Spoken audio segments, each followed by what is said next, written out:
46 तीनों परिवारों का राज। जब उस सिपाही को पता चला कि रुद्र उनके राजकुमार और राज परिवार के 5 उत्तम श्रेष्ठ में से एक श्रेष्ठ मास्टर जगत को जानता है, वह बहुत ज्यादा घबरा गया। उसे नहीं लगा था कि एक इतने छोटे परिवार का सलाहकार उनके राजकुमार को जानता होगा। वह सिपाही जल्दी से खड़ा हुआ और रुद्र के सामने आकर झुक गया। जहां रुद्र कुर्सी के ऊपर बैठा हुआ उसी सिपाही को देख रहा था। रुद्र अपने पिछले जन्म में महान सम्राट था और बाकी सम्राट भी उसके सामने सोच समझकर बोलते थे, और एक सिपाही जिसकी औकात रुद्र के सामने कीड़े के बराबर भी नहीं, वह रुद्र को घमंड दिखा रहा था। ये रुद्र को बिल्कुल भी बर्दाश्त नहीं हुआ और आखिरकार उसने उस सिपाही को अपने सामने झुकने पर मजबूर कर दिया।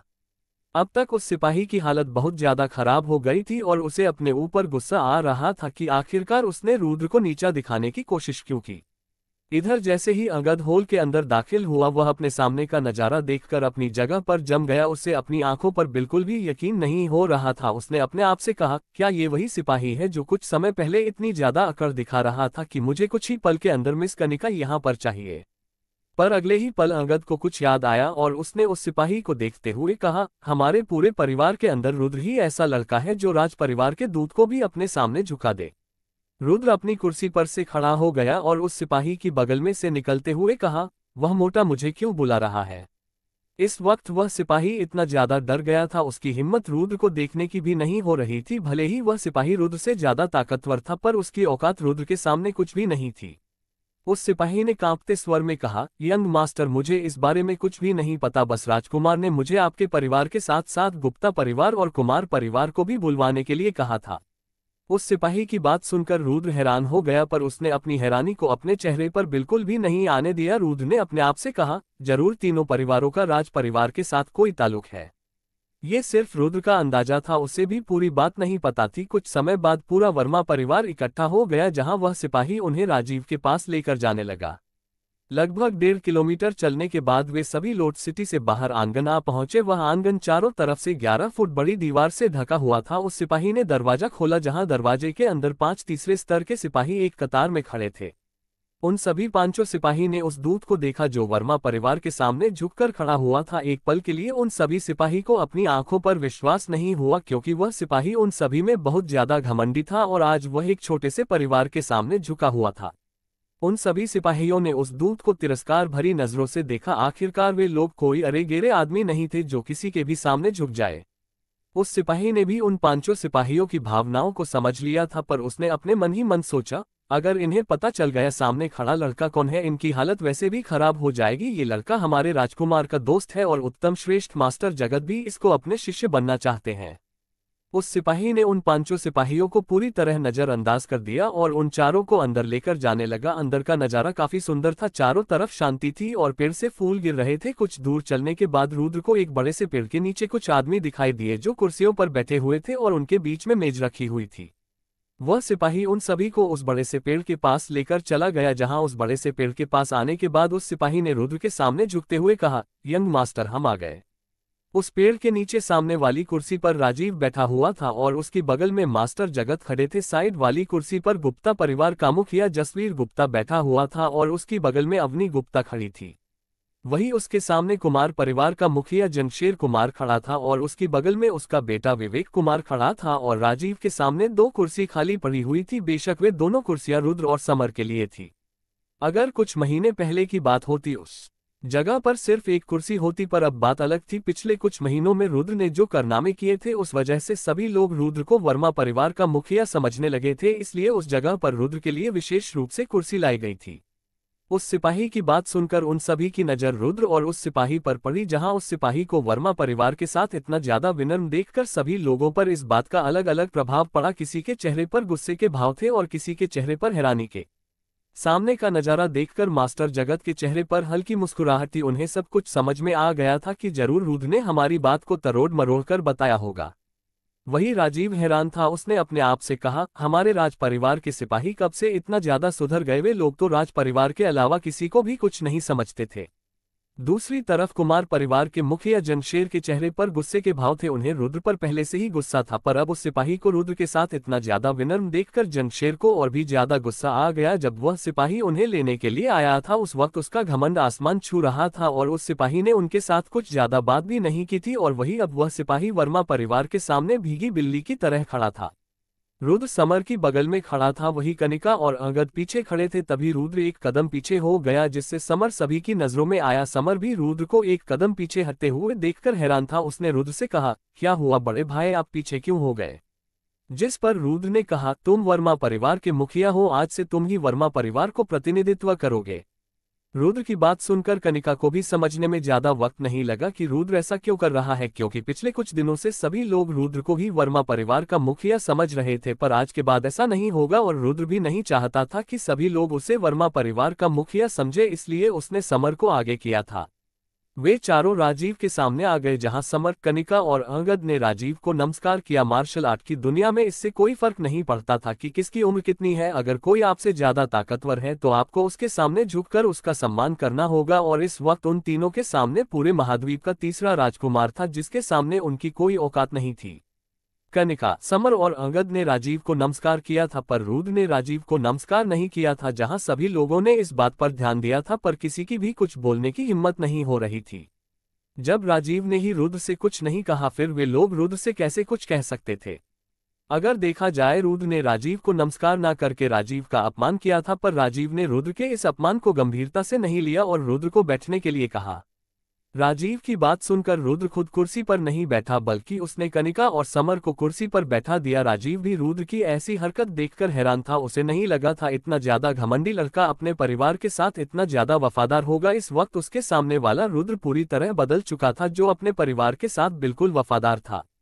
मास्टर जगत भी रुद्र को अपने परिवार के साथ इतना ज्यादा वफादार देखकर हैरान हो गए और उनके दिल में रुद्र की और भी प्रशंसा करने लगा। वरना रुद्र के पास जितनी ताकत थी, वह बड़े आराम से वर्मा परिवार का मुखिया बन सकता था, पर उसने ऐसा नहीं किया। वह अपने मुखिया के साथ पूरी तरह वफादार था। जब सभी लोग आ गए, राजीव ने उन सभी से कहा, जबकि आप सभी लोग आ गए, मैं आपको एक बात बताना चाहता हूं। मैं यहाँ पर सम्राट के आदेश पर आया हूं, आपको एक राज बताने, जो पिछले 1100 साल से गुप्त था। इतना कहने के बाद राजीव के चेहरे पर मुस्कुराहट आ गई और वह अपनी जगह से खड़ा हो गया। राजीव ने आंगन का नजारा देखते हुए कहा, आप सभी के परिवारों में सदियों से एक नियम चलता आ रहा होगा, ना ही आप लोग एक दूसरे से लड़ सकते हैं और ना ही लॉर्ड सिटी छोड़कर जा सकते हैं। राजीव की बात सुनकर रुद्र को मास्टर जसवीर की बात याद आ गई, जब उन्होंने रुद्र को बताया था कि हमारे परिवार का एक नियम है, जो सदियों से हमारे परिवार के मुखिया को बताया जाता है कि हम वर्मा परिवार और कुमार परिवार के साथ दुश्मनी नहीं कर सकते, और वर्मा परिवार के अंदर भी एक ऐसा ही नियम था। राजीव ने आगे बताया, असल में इस नियम को 1100 साल पहले बनाया गया था, जब तुम्हारे परिवार और हमारे राज परिवार के बीच में सौदा हुआ था। इतना कहने के बाद राजीव ने उन सभी लोगों को देखा और अपनी बात पर जोर देते हुए कहा, मैं तुम सभी को एक राज बताने वाला हूँ। असल में वर्मा परिवार, गुप्ता परिवार और कुमार परिवार पहले 7 राजसी परिवार की तरह एक बड़ा परिवार था, और तुम्हारे परिवार ने हमारे राजगिरी महाद्वीप की नींव रखी थी। तुम्हारा परिवार हमारे राजगिरी महाद्वीप का संस्थापक था। राजीव की बात सुनकर सभी लोग बहुत ज्यादा हैरान हो गए और उनके मुंह खुले के खुले रह गए। बेशक किसी को भी राजीव की बात पर विश्वास नहीं हो रहा था। भला जिस परिवार ने पूरे राजगिरी महाद्वीप की नींव रखी थी, वह परिवार इतना ज्यादा गरीब और कमजोर कैसे हो सकता है? उन्हें राजीव की बात एक मनगढ़ंत कहानी के अलावा कुछ नहीं लग रही थी। 47 8वां राजसी परिवार बनाना। इस वक्त किसी को भी कुछ समझ में नहीं आ रहा था। राजीव के हिसाब से गुप्ता परिवार, वर्मा परिवार और कुमार परिवार पहले एक परिवार हुआ करता था, जिसकी ताकत राजसी परिवार के बराबर थी। जब उन तीनों का परिवार इतना ज्यादा ताकतवर था, फिर आज वे इतने ज्यादा कमजोर और गरीब क्यों है? राजीव ने भी उन सभी के चेहरे पढ़ लिया था, इसलिए उसने उन सभी को देखते हुए कहा, असल में आपके परिवार की ऐसी हालत हमारे राज परिवार की वजह से हुई है। मैं आप सभी को शुरू से बताता हूँ। जब हमारा राजगिरी महाद्वीप बना था, उस वक्त पूरे महाद्वीप को संभालने के लिए कोई नहीं था, और सम्राट भी अकेले पूरे महाद्वीप को नहीं संभाल सकते थे। इसलिए उन्होंने अपने साथ ताकतवर मंत्री को अलग अलग जगह पर भेज दिया। ऐसा करने से राजगिरी महाद्वीप को बहुत ज्यादा फायदा हुआ और राजगिरी महाद्वीप बहुत तेजी से विकसित होने लगा। उस वक्त राजगिरी महाद्वीप ही विकसित नहीं हो रहा था, बल्कि वे 7 ताकतवर मंत्री भी विकसित हो रहे थे, और देखते ही देखते उनकी ताकत राज परिवार के बराबर आ गई और उन सभी ने एक एक करके अपने 7 परिवार बना लिए। उन सभी की ताकत इतनी ज्यादा बढ़ गई थी, अब राज परिवार का भी उनके ऊपर कोई नियंत्रित नहीं रहा। और फिर कुछ ही वर्षों के अंदर उन 7 परिवारों ने एक दूसरे के खजाने को अपना बनाने के लिए युद्ध करना शुरू कर दिया। कुछ वर्ष युद्ध करने के बाद उन सभी को भी पता लग गया कि एक दूसरे के साथ युद्ध करने से कोई फायदा नहीं होगा, क्योंकि उन सभी 7 परिवारों की ताकत बराबर थी, और सम्राट ने भी उन सभी के बीच में एक सौदा करवा दिया। जिसके तहत वे लोग एक दूसरे से नहीं लड़ सकते थे, पर उस युद्ध के कारण बहुत से लोगों की जान गई थी और आपस में लड़ने के कारण राजगिरी महाद्वीप को भी बहुत ज्यादा नुकसान हुआ था और वह किसी भी पल खत्म हो सकता था। इससे पहले राजीव आगे कुछ बोल पाता तभी रुद्र बोला, पर तुम्हारी बात का हमारे साथ क्या संबंध है? जिस पर राजीव ने अपने चेहरे पर मुस्कुराहट लाते हुए कहा, मैं सीधा मुद्दे पर आता हूं, तुम तीनों का परिवार आज भी राजसी परिवार के बराबर आ सकता है। अगर मैं सच कहूं, पहले तुम तीनों का परिवार इतना ज्यादा ताकतवर था जिसकी ताकत राज परिवार के उत्तम श्रेष्ठ जितनी थी।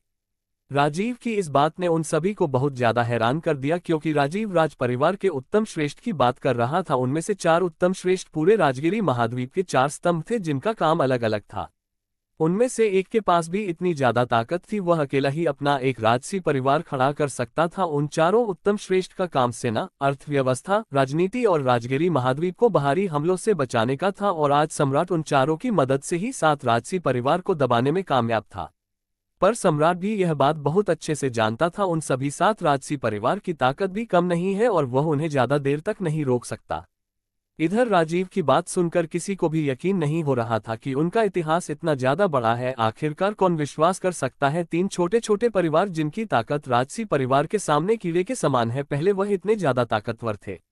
राजीव गंभीर हो गया और उसके चेहरे पर से मुस्कुराहट चली गई। राजीव बोला, भले ही हमारे पूर्वजों ने उनके बीच में सौदा करवा दिया था, पर हमारे पूर्वज भी यह बात बहुत अच्छे से जानते थे कि यह सिर्फ नाम का सौदा है और आगे चलकर उन 7 राजसी परिवार में दोबारा से युद्ध हो सकता है। इसलिए हमारे पूर्वज ने उन 7 राजसी परिवारों के बीच में युद्ध रोकने के लिए तुम्हारे परिवार के साथ सौदा किया और तुम्हारे परिवार को लोट सिटी के अंदर भेज दिया, जिस वजह से आज तुम्हारी यह हालत है। पर हमारे पूर्वजों ने ये सब बहुत सोच समझ कर किया था, ताकि जब भी 7 राजसी परिवारों के बीच में युद्ध होने वाला हो उस वक्त तुम तीनों परिवारों को एक करके राजसी परिवार जितना ताकतवर बना दिया जाए, ताकि तुम लोग उन 7 राजसी परिवारों को रोक सको। अब तक सभी लोगों को राजीव की बात समझ में आने लगी थी कि आखिरकार उन तीनों परिवार को कमजोर बनाकर लोट सिटी के अंदर क्यों भेज दिया गया, ताकि जब भी 7 राजसी परिवार के अंदर युद्ध हो वे लोग ताकतवर बनकर उन लोगों को रोक सके। और उन 7 राजसी परिवारों को रोकना भी बहुत ज्यादा जरूरी है, क्योंकि अगर उन 7 राजसी परिवारों के बीच में युद्ध हो गया, इससे बहुत से मासूम लोगों की जान जाएगी, बहुत से घर उजड़ जाएंगे और राजगिरी महाद्वीप दोबारा से अंधेरे की ओर जाने लगेगा। आखिरकार पूरे राजगिरी महाद्वीप को राज परिवार, 4 उत्तम श्रेष्ठ और 7 राजसी परिवार चला रहे हैं। अगर इनमें से किसी को भी कुछ हो गया तो राजगिरी महाद्वीप को इससे बहुत ज्यादा नुकसान होगा। पर अभी भी कनिका को एक बात समझ में नहीं आई थी। उसने सभी लोगों से कहा, अगर हमारा परिवार ताकतवर बन भी गया, क्या वह उन सभी 7 राजसी परिवार को रोक पाएगा? कनिका का संदेह बिल्कुल सही था। अगर राज परिवार जैसा इतना ज्यादा ताकतवर परिवार भी उन 7 राजसी परिवार को नहीं रोक पा रहा है, फिर वे लोग उनको कैसे रोक पाएंगे? राजीव कनिका के इस सवाल का जवाब देने ही वाला था, तभी रुद्र के चेहरे पर मुस्कुराहट आ गई और उसने राजीव की बात को काटते हुए कहा, मिस कनिका, हमारे परिवार का मकसद उन 7 राजसी परिवार को रोकने का नहीं, बल्कि खुद एक राजसी परिवार बनाकर 8वां राजसी परिवार बनाना है।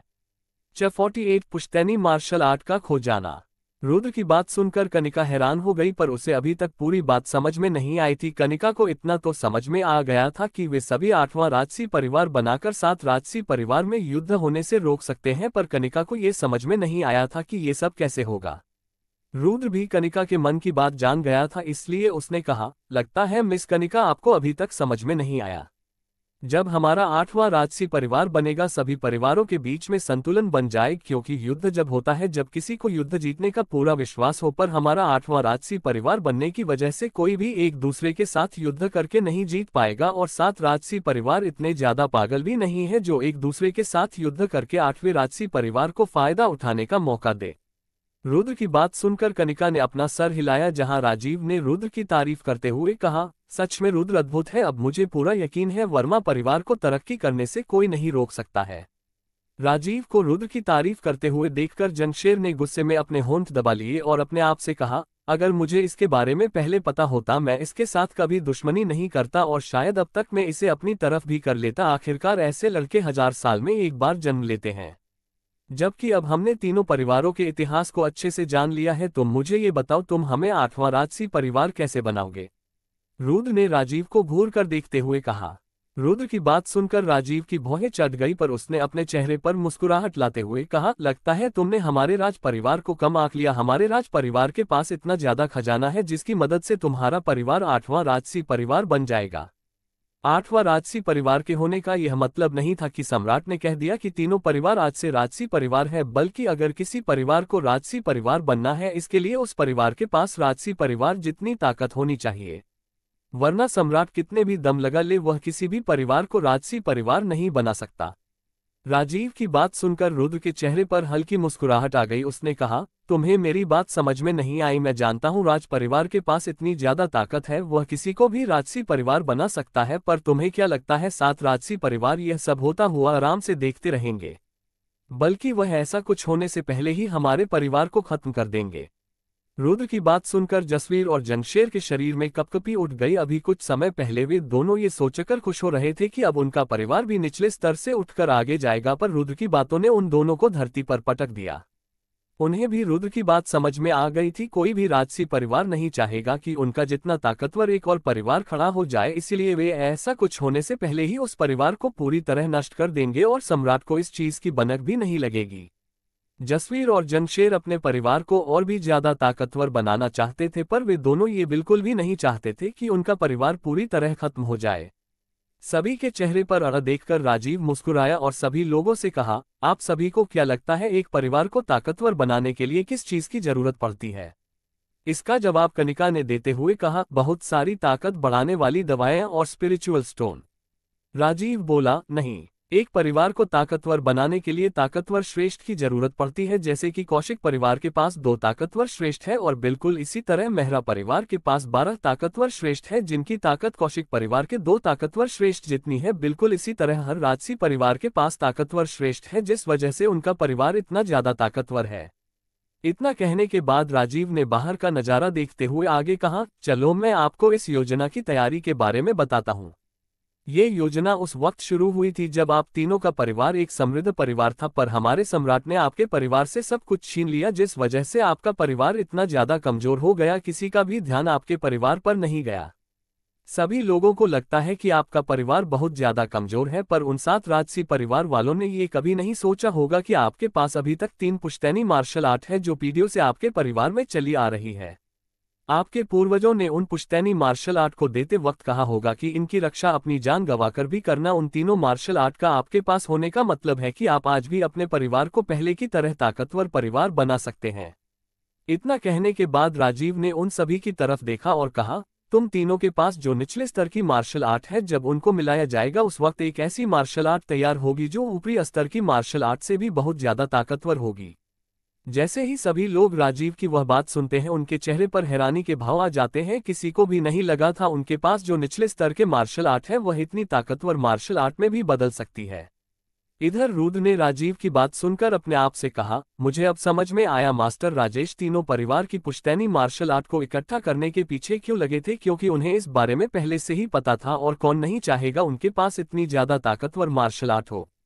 राजीव मेज के पास चला गया और उसने अपनी स्पेस रिंग के अंदर से एक किताब बाहर निकालते हुए कहा, इस किताब के अंदर वह तरीका लिखा है जिसकी मदद से तुम लोग अपनी अपनी मार्शल आर्ट को एक कर सकते हो। राजीव की बात सुनकर रुद्र ने उस किताब को देखते हुए कहा, इसका मतलब राज परिवार ही वह तरीका जानता है जिसकी मदद से ताकतवर मार्शल आर्ट बनाई जा सकती है। राजीव मुस्कुराया और उसने कहा, बिल्कुल सही, तुम सच में बहुत ज्यादा समझदार हो। इतने कहने के बाद राजीव ने तीनों परिवार के मुखिया की ओर देखते हुए कहा, तीनों परिवार के मुखिया अपनी अपनी पुश्तैनी मार्शल आर्ट को मेज पर रख दीजिए। राजीव की बात सुनकर कनिका ने तुरंत अपने परिवार की पुश्तैनी मार्शल आर्ट को निकालकर मेज पर रख दिया। मेहरा परिवार ने विवेक को भेजकर वर्मा परिवार से वह पुश्तैनी मार्शल आर्ट लेने की कोशिश की थी, पर रुद्र की वजह से वे लोग ऐसा नहीं कर पाए। वरना अगर रुद्र की मुलाकात कनिका के साथ जंगल में नहीं होती, वे लुटेरे कब के कनिका से वह पुश्तैनी मार्शल आर्ट लेने के बाद मेहरा परिवार को दे चुके होते। इधर जसवीर और जंगशेर को कुछ याद आया और उनके चेहरे उतर गए। उनके उतरे हुए चेहरे को देखकर राजीव की मुस्कुराहट चली गई और उसने गंभीर होकर कहा, क्या हुआ, अब तुम मुझे ये मत कहना तुम्हारे पास वह पुश्तैनी मार्शल आर्ट नहीं है। राजीव की बात सुनकर जसवीर तुरंत अपने घुटनों के बल बैठ गया और उसने तुरंत राजीव से कहा, राजकुमार मुझे माफ करना, मेहरा परिवार ने हमारे ऊपर हमला करके उस पुश्तैनी मार्शल आर्ट को छीन लिया था। जंगशेर भी तुरंत जसवीर की बगल में अपने घुटनों के बल बैठ गया और उसने भी राजीव से माफी मांगते हुए कहा, मुझे भी माफ करना, हमारी मार्शल आर्ट को भी मेहरा परिवार ने धोखे से छीन लिया। हालांकि जनशेर ने खुद अपनी इच्छा से मध्य स्तर की मार्शल आर्ट के बदले में अपनी पुश्तैनी मार्शल आर्ट दी थी, पर वह राजीव को सब कुछ सच नहीं बता सकता था, वरना राजीव तुरंत जनशेर को मरवा डालेगा। राजीव ने गुस्से में अपने हाथ को टेबल पर दे मारा और उसका पूरा शरीर गुस्से की वजह से कांप उठा। राजीव ने उन दोनों पर चिल्लाते हुए कहा, क्या तुम दोनों अपने परिवार का मुखिया बनने के लायक भी हो? तुम्हारे पूर्वजों ने तुमसे साफ साफ कहा होगा उन पुश्तैनी मार्शल आर्ट की रक्षा अपनी जान गंवाकर भी करना, क्योंकि वे दोनों मार्शल आर्ट तुम्हारी जान से भी बहुत ज्यादा कीमती थी। राजीव की बात सुनकर जनशेर ने कुछ पल सोचा और फिर राजीव को सुझाव देते हुए कहा, पर राजकुमार, आपका राज परिवार बहुत ज्यादा ताकतवर है और आपके पास खजानों की भी कमी नहीं होगी, क्यों ना आप इस मार्शल आर्ट जितनी ताकतवर एक और मार्शल आर्ट दे दीजिए। जनशेर की बात सुनकर राजीव को जनशेर पर बहुत ज्यादा गुस्सा आने लगा। राजीव का मान जनशेर को मारने का कर रहा था। उसने जनशेर पर चिल्लाते हुए कहा, तुम्हें क्या लगता है इतनी ताकतवर मार्शल आर्ट सड़क पर पड़ी हुई मिल जाएगी? हमारे राज परिवार के पास भी 4 ऐसी मार्शल आर्ट है जो ऊपरी स्तर से ज्यादा ताकतवर है, और उन चारों मार्शल आर्ट पर भी 7 राजसी परिवारों की नजर रहती है। अगर उनमें से एक भी मार्शल आर्ट गायब हुई, सभी 7 राजसी परिवारों को इस बारे में पता चल जाएगा। राजीव की बात सुनकर जनशेर कुछ और बोलने ही वाला था, तभी राजीव ने जनशेर को चुप करते हुए कहा, चुप हो जाओ, अगर तुमने एक और शब्द बोला मैं तुम्हें जान से मार डालूंगा। इतना कहने के बाद राजीव इधर उधर घूमने लगा। उसने अपने आप से कहा, अब मैं पिताजी को इस बारे में क्या कहूंगा कि सारी योजना पर पानी फिर गया है। इस वक्त राजीव को जनशेर और जसवीर पर बहुत ज्यादा गुस्सा आ रहा था। राजीव को इतना ज्यादा गुस्सा आ रहा था वह किसी भी पल उन दोनों को मार सकता था। आखिरकार उन दोनों ने इतनी कीमती मार्शल आर्ट को जो गवा दिया था। इधर अपने सामने का नजारा देखकर रुद्र के चेहरे पर मुस्कुराहट आ गई और वह राजीव के पास जाने लगा। 49 सौदे का खुलासा। राजीव बहुत ज्यादा परेशान था और उसके चेहरे पर डर के भी भाव थे। आखिरकार उसके पिता यानी सम्राट का पूरा गुस्सा राजीव के ऊपर जो उतरने वाला था, तभी रुद्र राजीव के पास आया। रुद्र के चेहरे पर हल्की मुस्कुराहट थी। जहां सभी लोग बहुत ज्यादा परेशान थे, वहीं रुद्र के चेहरे पर चिंता का नामोनिशान नहीं था। रुद्र ने अपना हाथ ऊपर उठाया और फिर अचानक से उसके हाथ में 2 किताब चमकने लगी। रुद्र बोला, राजकुमार, आपको चिंता करने की कोई जरूरत नहीं है। मेरे पास गुप्ता परिवार और कुमार परिवार की पुश्तैनी मार्शल आर्ट है। क्या कहा? रुद्र के हाथ में अपने अपने परिवार की पुश्तैनी मार्शल आर्ट देखकर दोनों परिवार मुखिया स्तब्ध होकर रुद्र को देखने लगे। विशेष रूप से जनशेर बहुत ज्यादा हैरान था, क्योंकि उसे रुद्र की शक्ति का अंदाजा नहीं था। रुद्र को ये दोनों मार्शल आर्ट मास्टर राजेश की स्पेस रिंग के अंदर से मिली थी, और रुद्र ने गुप्ता परिवार की मार्शल आर्ट उन्हें इसलिए नहीं दी थी क्योंकि रुद्र को डर था कि कोई दोबारा से आकर जसवीर से उस पुश्तैनी मार्शल आर्ट को न छीन ले। हाँ, रुद्र, तुम सच में बहुत ज्यादा अद्भुत हो। तुम ऐसे काम कर देते हो जिनको करना नामुमकिन है। मुझे आज समझ में आया मास्टर यशवंत तुम्हारी इतनी ज्यादा तारीफ क्यों करते हैं। राजीव रुद्र को गले मिलाने के लिए उसकी ओर बढ़ा और बोला, अगर आज तुम यहाँ पर नहीं होते मैं पिताजी के कार्य को नहीं कर पाता। रुद्र ने सिर हिलाया और अपने चेहरे पर मुस्कुराहट लाने के बाद कहा, चलो ठीक है, वैसे भी मैंने ये सब वर्मा परिवार के लिए किया है। हाँ, भले ही तुमने ये सब वर्मा परिवार के लिए किया है, पर तुमने मेरी भी बहुत ज्यादा मदद की है। इतना कहने के बाद राजीव मुस्कुराया और रुद्र को शाबाशी देते हुए उसके कंधे तफत पाए। राजीव ने तीनों पुश्तैनी मार्शल आर्ट को इकट्ठा कर लिया और उन्हें मेज पर रखकर बोला, चलो अब इन्हें एक करने का वक्त हो गया है, पर इससे पहले तुम लोगों को फैसला करना होगा। जब तीनों परिवार एक हो जाएंगे, परिवार का मुखिया कौन बनेगा, और जो कोई भी परिवार का मुखिया बनेगा उसी की देखभाल में यह मार्शल आर्ट रहेगी। राजीव की बात सुनकर जनशेर तुरंत खड़ा हो गया और उसने अपने चेहरे पर हल्की मुस्कुराहट लाते हुए राजीव से कहा, राजकुमार, फिलहाल मैं तीनों परिवार का मुखिया बनने के बिल्कुल लायक हूँ। वर्मा परिवार के अंदर कुल 4 सदस्य हैं और गुप्ता परिवार लगभग खत्म ही हो चुका है, पर मेरा परिवार इन लोगों के परिवार से बहुत ज्यादा समृद्ध है। तीनों परिवार का मुखिया बनने के बाद मैं इन लोगों का अपने बच्चों की तरह ख्याल रखूंगा और राज परिवार के साथ राजसी परिवार को संभालने में मदद करूंगा। इतना कहने के बाद जनशेर राजीव के पास जाने लगा, पर तभी किसी मजबूत हाथ ने जनशेर को आगे जाने से रोक लिया। जनशेर को पकड़ने वाला और कोई नहीं बल्कि जसवीर था। जसवीर ने जनशेर को घूरते हुए कहा, तुम फिलहाल अभी तीसरे सितारे पर पहुंचे हो, जरा एक बार मुझे ध्यान से देखो और फिर बताओ क्या तुम मेरा सामना कर सकते हो। जनशेर जानता था कि जसवीर 4थे सितारे पर पहुंच गया है, पर उसने अपनी भौहें चढ़ा ली और व्यंग्य करते हुए कहा, क्या हुआ अगर तुम ताकतवर हो, पर मेरा परिवार तुम्हारे परिवार से ज्यादा ताकतवर है। मेरे परिवार के अंदर बहुत सारे लोग हैं और वही तुम्हारे परिवार के अंदर एक भी लोग नहीं। इसका जवाब अवनी ने देते हुए कहा, क्या हुआ अगर तुम्हारे परिवार के पास बहुत सारे लोग हैं? मैं भी पिछले कुछ दिनों से सोम पर्वत के सभी बिखरे हुए लोगों को इकट्ठा कर रही हूं और मैंने 500 से भी ज्यादा लोगों को इकट्ठा कर लिया है। अगर ताकत की बात की जाए उनमें से 30 से भी ज्यादा दूसरे सितारे पर है। अवनी की बात सुनकर जमशेर जोर जोर से हंसने लगा और उसने गुप्ता परिवार का मजाक बनाते हुए कहा, तुम क्या चाहती हो? हम लोग तुम्हें तीनों परिवार का मुखिया बना दे। सभी लोग जानते हैं तुम्हारा ताल्लुक लुटेरों के साथ है। अगर हमने तुम्हें मुखिया बना दिया, सातों राजसी परिवार हमारे ऊपर हंसेंगे। भला हम एक लुटेरे को अपने परिवार का मुखिया कैसे बना सकते हैं? बगल में खड़ा हुआ रुद्र भी उन सभी की बातें सुन रहा था। उसने उन सभी के ऊपर हंसते हुए कहा, अभी 8वां राजसी परिवार बना भी नहीं और इन्होंने अभी से लड़ना शुरू कर दिया। मास्टर जगत और राजीव को भी उन सभी की नादानी पर हंसी आ रही थी। ये लोग बिल्कुल भी नहीं जानते थे, अगर गलती से भी इस बारे में सातों राजसी परिवार को पता चल गया, वे लोग 8वां राजसी परिवार बनने से पहले ही इन तीनों के परिवार को पूरी तरह खत्म कर देंगे। कनिका को भी उन सभी पर बहुत ज्यादा गुस्सा आ रहा था, क्योंकि उन्होंने वर्मा परिवार को पूरी तरह नजरअंदाज कर दिया था। वे लोग वर्मा परिवार को इस लायक भी नहीं समझ रहे थे कि उनकी राय लेनी भी जरूरी समझे। पर तभी मेज पर किसी ने हाथ मारा और उस आवाज को सुनकर सभी लोग शांत हो गए। सभी को शांत कराने वाला और कोई नहीं बल्कि समर वर्मा था। इस वक्त समर का बच्चों वाला स्वभाव पूरी तरह खत्म हो गया था और उसकी आंखें स्थिर थी, यहाँ तक कि समर का ऐसा रूप देखकर रुद्र की भौहें चढ़ी गई। समर ने सभी को देखा और दृढ़ संकल्प के साथ कहा, इस जगह पर तीनों परिवार का मुखिया बनने के लिए अगर कोई लायक है वह वर्मा परिवार है। समर की बात सुनकर जमशेर का बेटा विवेक भड़क गया और उसने समर से कहा, बच्चे ये तू क्या बोल रहा है? इस जगह पर सबसे ज्यादा कमजोर परिवार तेरा है। विवेक की बात सुनकर समर के चेहरे पर शैतानी हंसी आ गई। उस हंसी को देखकर सभी लोगों को किसी की याद आने लगी और वह और कोई नहीं बल्कि रुद्र था। अवनी ने समर को देखते हुए कहा, ये लड़का भी उस रुद्र की तरह बनता जा रहा है। समर पूरे आत्मविश्वास के साथ बोला, मैं मानता हूं मेरे और मेरी बहन के अलावा हमारे परिवार के अंदर एक सिपाही और एक सलाहकार है, जो कि ज्यादा लोग नहीं है, और न ही हमारे परिवार के अंदर ताकतवर मार्शल आर्ट, हथियार और दवाएं हैं, पर हमारे पास कुछ ऐसा है जो आप तीनों परिवार के पास बिल्कुल भी नहीं है। इतना कहने के बाद समर ने रुद्र की ओर देखते हुए कहा, हमारे पास सलाहकार रुद्र है और आप सभी को हमारे सलाहकार की ताकत के बारे में पता है। समर की बात सुनकर जमशेर बौखला गया और उसने रुद्र की ओर इशारा करते हुए कहा, तुम्हारे कहने का मतलब है हम इसे अपने परिवार का मुखिया बना दे। मुखिया बनने के बाद तीनों परिवारों का सारा खजाना इसके पास होगा और मैं ऐसा कभी नहीं होने दूंगा।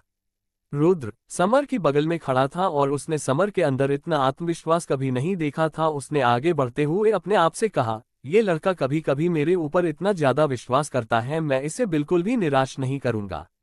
इतना कहने के बाद रुद्र ने अपने स्पेस रिंग के अंदर से एक कागज बाहर निकाला और उसे मेज पर रख दिया। इस कागज के ऊपर वह सौदा था जिसे कौशिक परिवार ने रुद्र के साथ किया था, और जैसे ही राजीव की नजर उस सौदे पर गई, उसे अपनी आंखों पर बिल्कुल भी यकीन नहीं हुआ। उसके शरीर में कपकपी उठ गई और वह तुरंत अपनी कुर्सी से खड़ा हो गया, यहाँ तक कि इतनी देर से शांत खड़े मास्टर जगत की आंखें भी सिकुड़ गई।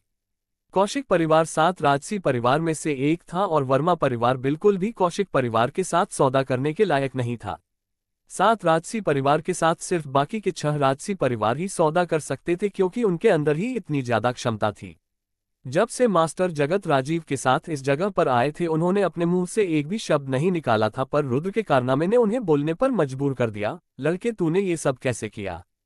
मास्टर जगत की बात सुनकर रुद्र ने उनकी तरफ देखा और धीरे से मुस्कुराया, फिर सभी लोगों की तरफ देखते हुए कहा, हालांकि कौशिक परिवार का सौदा मेरे साथ है, ना कि वर्मा परिवार के, पर जब तक मैं वर्मा परिवार के साथ हूं उन्हें तरक्की करने से कोई नहीं रोक सकता है। यहाँ तक कि तुम दोनों का परिवार भी सिर्फ मेरे लिए बोझ है। तुम्हारे परिवार के बिना भी मैं अपने परिवार को राजसी परिवार जितना ताकतवर बना सकता हूँ। रुद्र की बात सुनकर सभी की बोलती बंद हो गई और किसी की भी हिम्मत बोलने की नहीं हो रही थी। रुद्र की बात सुनकर कनिका ने शर्माते हुए रुद्र की ओर देखा, जिसके चेहरे पर हल्की मुस्कुराहट थी और वह पूरा आत्मविश्वास से भरा हुआ था। वही समर कुर्सी पर अपना सीना चौड़ा करके बैठा हुआ था, जैसे कि वह पहले से ही जानता था कि कुछ ऐसा ही होने वाला है। 50 अधिपति युग अरोड़ा। राजीव ने उस सौदे को ध्यान से देखा और फिर अपने आप से कहा, मैंने कभी नहीं सोचा था एक साधारण परिवार का लड़का 7 राजसी परिवार में से एक परिवार के साथ सौदा करने में कामयाब हो जाएगा। अब कौशिक परिवार खुद वर्मा परिवार की रक्षा करेगा और मुझे नहीं लगता कोई छोटा मोटा परिवार वर्मा परिवार की तरफ आंख उठाकर भी देखेगा। इतना सोचने के बाद राजीव ने रुद्र को ध्यान से देखा और फिर अपने चेहरे पर हल्की मुस्कुराहट लाने के बाद कहा, रुद्र ये बड़े अफसोस की बात है, तुम्हारी काबिलियत इस जगह पर खराब हो रही है, तुम्हें हमारे राज परिवार का सदस्य बन जाना चाहिए। राजीव की बात सुनकर सभी की आंखें चौड़ी हो गई और सभी लोग अपना मुंह खोलकर रुद्र को देखने लगे। आखिरकार राजीव खुद रुद्र को अपने परिवार का सदस्य बनाने के लिए तैयार था और राज परिवार का सदस्य बनने का मतलब था रुद्र की हैसियत राजसी परिवार के बराबर आ जाएगी। राजीव को भी अपनी बातों पर पूरी तरह आत्मविश्वास था। राजीव ने यह बात बहुत सोच समझकर कही थी। आखिरकार जिस लड़के को राजसी परिवार भी अपने परिवार का सदस्य बनाने के लिए तैयार है, वह लड़का कोई साधारण लड़का नहीं होगा। राजीव की बात सुनकर रुद्र बिल्कुल शांत था, उसके चेहरे पर किसी भी तरह के भाव नहीं थे, जिस वजह से राजीव को भी पता लगाने में दिक्कत हो रही थी कि आखिरकार रुद्र के मन में क्या चल रहा है। कुछ पल सोचने के बाद रुद्र ने अपने चेहरे पर हल्की मुस्कुराहट लाने के बाद कहा, राजकुमार मुझे माफ करना पर आप मेरे बारे में कुछ ज्यादा ही सोच रहे हैं। मेरे अंदर इतनी ज्यादा काबिलियत नहीं है कि मैं आपके परिवार का सदस्य बन जाऊं।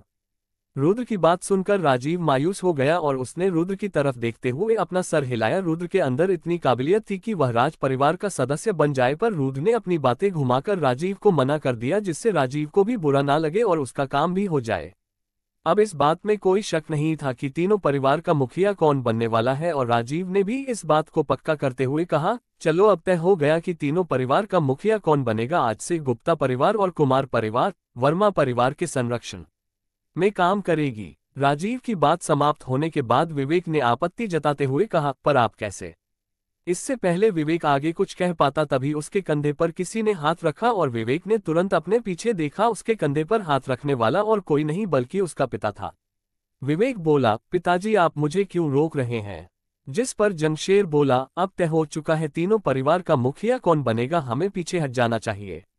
विवेक अपने पिता की बात मानने के लिए बिल्कुल भी तैयार नहीं था। उसके हिसाब से वर्मा परिवार बहुत ज्यादा कमजोर है, जिसके अंदर कुल 4 सदस्य हैं। भला एक 4 सदस्यों वाला परिवार गुप्ता परिवार और कुमार परिवार का मुखिया कैसे बन सकता है? उन दोनों परिवार के अंदर 500 से भी ज्यादा मार्शल आर्टिस्ट है और वही उनके परिवार के अंदर कुल 4 मार्शल आर्टिस्ट। जैसे ही विवेक वापस मुड़कर राजीव को देखता है, उसके कदम अपने आप पीछे हट गए, क्योंकि राजीव गुस्से में उसे घूर कर देख रहा था, जिसके आगे विवेक कुछ नहीं बोल पाया। विवेक को चुप कराने के बाद राजीव ने जसवीर को घूर कर देखा, जिस पर जसवीर ने शांति से कहा, राजकुमार आपको चिंता करने की बिल्कुल भी जरूरत नहीं है, मैं पूरी तरह से वर्मा परिवार की मदद करूंगा, क्योंकि मेरी वजह से ही कनिका के पिता मारे गए थे। जसवीर की बात सुनकर राजीव ने अपने चेहरे पर मुस्कुराहट लाते हुए कहा, जबकि दोनों परिवार वर्मा परिवार को मुखिया बनाने के लिए तैयार हो गए हैं, आज से तीनों परिवार एक है और अब आप सभी यहां से जा सकते हैं। राजीव की बात सुनकर सभी लोग उस जगह से जाने लगते हैं। हालांकि ये बात अलग थी, कुमार परिवार अभी तक वर्मा परिवार को अपना मुखिया मानने के लिए तैयार नहीं था, पर वह राजकुमार के सामने कुछ भी नहीं बोल सकता था, इसलिए वह गुस्से में दांत पीसने के अलावा कुछ नहीं कर पाया। रुद्र भी सभी के साथ उस जगह से जा रहा था, पर तभी राजीव ने रुद्र को रोकते हुए कहा, रुद्र तुम यहीं पर रुको, मुझे तुमसे कुछ बात करनी है। इतना कहने के बाद राजीव रुद्र को बगीचे के अंदर ले गया, जहां रुद्र ने राजीव से पूछा, राजकुमार क्या आप मुझे कुछ कहना चाहते हैं? रुद्र की बात सुनकर राजीव रुक गया और उसने अपने चेहरे पर हल्की मुस्कुराहट लाते हुए कहा, अब जैसा जैसा मैं कहने वाला हूं, तुम्हें बिल्कुल मेरे शब्दों को दोहराना है। इतना कहने के बाद राजीव ने अपना एक हाथ आगे बढ़ाते हुए चिल्लाकर कहा, मैं राजीव राज परिवार का तीसरा राजकुमार आज से सूर्यदेव के समक्ष रुद्र को अपना भाई मानता हूं। इतना कहने के बाद राजीव ने मुस्कुराते हुए रुद्र से कहा, अब तुम्हारी बारी। रुद्र उलझन में था और उसे कुछ भी समझ में नहीं आ रहा था। वह इतना समझ गया था कि राजीव उसे अपना भाई बनाना चाहता है। रुद्र के पास भी कोई चारा नहीं था, इसलिए उसने अपना हाथ आगे बढ़ाते हुए कहा, मैं रुद्र वर्मा परिवार का सलाहकार सूर्यदेव के समक्ष राजीव को अपना भाई मानता हूँ। रुद्र की बात सुनकर राजीव ने गहरी सांस ली, जैसे कि उसके ऊपर से बहुत भारी बोझ हल्का हो गया हो। रुद्र ने पूछा, राजीव मुझे समझ में नहीं आया, तुमने ऐसा क्यों किया? रुद्र ने राजीव का नाम लेने में बिल्कुल भी संकोच नहीं किया। आखिरकार जब राजीव रुद्र को अपना भाई बना रहा था, वह कम से कम उसे उसके नाम से तो बुला सकता था। राजीव को भी रुद्र के मुंह से अपना नाम सुनकर कोई दिक्कत नहीं हुई। राजीव बोला, मैं अभी तक हम दोनों की शर्त नहीं भूला हूं। कल मैं तुमसे हार गया था और हारने वाले को जानवी का पीछा छोड़ना होगा, जबकि अब तुम मेरे सौतेले भाई बन चुके हो। अब मुझे कोई दिक्कत नहीं होगी, क्योंकि मैं इतना भी गिरा हुआ नहीं हूं जो भाई की पत्नी पर नजर डालूं। राजीव की बात सुनकर रुद्र स्तब्ध रह गया और उसने तुरंत कहा, क्या तुमने ये सब उस शर्त की वजह से किया है? वैसे मैं तुमको बता दूं, मिस जानवी मुझे बिल्कुल भी पसंद नहीं करती और ना ही मुझे मिस जानवी पसंद है। वो तो मिस जानवी ने तुमसे पीछा छुड़ाने के लिए मेरा सहारा लिया था। इसका मतलब मेरे पास अभी भी एक मौका है, मैं जानवी का पीछा कर सकता हूँ। राजीव के चेहरे पर बड़ी मुस्कुराहट आ गई और वह खुशी के मारे उछलने लगा।